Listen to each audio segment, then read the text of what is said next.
आप देख रहे हैं इंडिया पब्लिक खबर और मैं हूं आपके साथ अर्जिता। आज 26 जनवरी है, यानी कि दूसरा राष्ट्रीय महापर्व।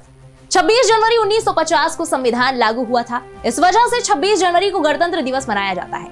ये आपको, हमको और लगभग हर किसी को बचपन से ही पता है। लेकिन 26 जनवरी का दिन ही क्यों चुना गया? इस दिन परेड क्यों की जाती है? झांकियों के प्रदर्शन के पीछे क्या कहानी है, जानेंगे इस स्पेशल रिपोर्ट में।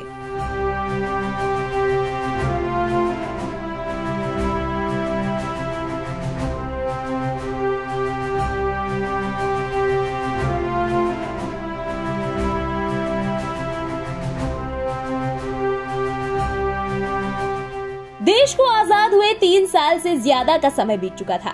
भारतीय संविधान भी बनकर 26 नवंबर 1949 को अंगीकार कर लिया गया, लेकिन लागू करने के लिए 2 महीने का इंतजार किया गया। इसकी वजह थी कांग्रेस के लाहौर अधिवेशन में ब्रिटिश सरकार से 26 जनवरी 1930 को भारत को डोमिनियन का दर्जा देने की मांग। बाद में रावी नदी के किनारे तिरंगा फहराकर पूर्ण स्वराज का संकल्प लिया गया। इसके बाद से ही 26 जनवरी को पूर्ण स्वाधीनता दिवस मनाने की शुरुआत हुई। आजादी के बाद संविधान लागू होने पर यही तारीख गणतंत्र दिवस बन गई।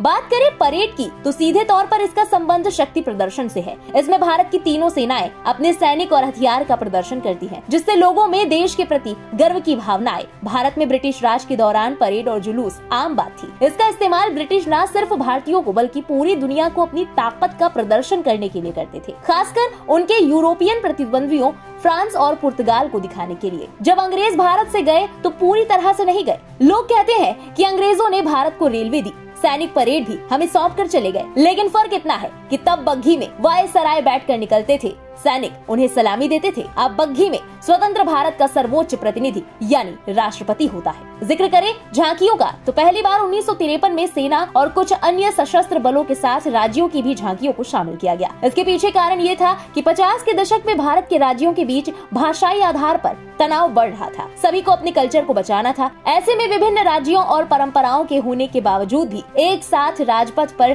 परेड में निकली झांकियों ने संदेश दिया कि हम अनेक होकर भी एक हैं। इसका असर भी हुआ और तब से लेकर अब तक ये क्रम यूं ही चला रहा है। तो ये थी गणतंत्र दिवस से जुड़ी वो जानकारियां जो आमतौर पर किसी को पता नहीं होती। आपको ये जानकारी कैसी लगी हमें कमेंट बॉक्स में लिखकर जरूर बताएं। फिलहाल हम लेंगे आपसे विदा।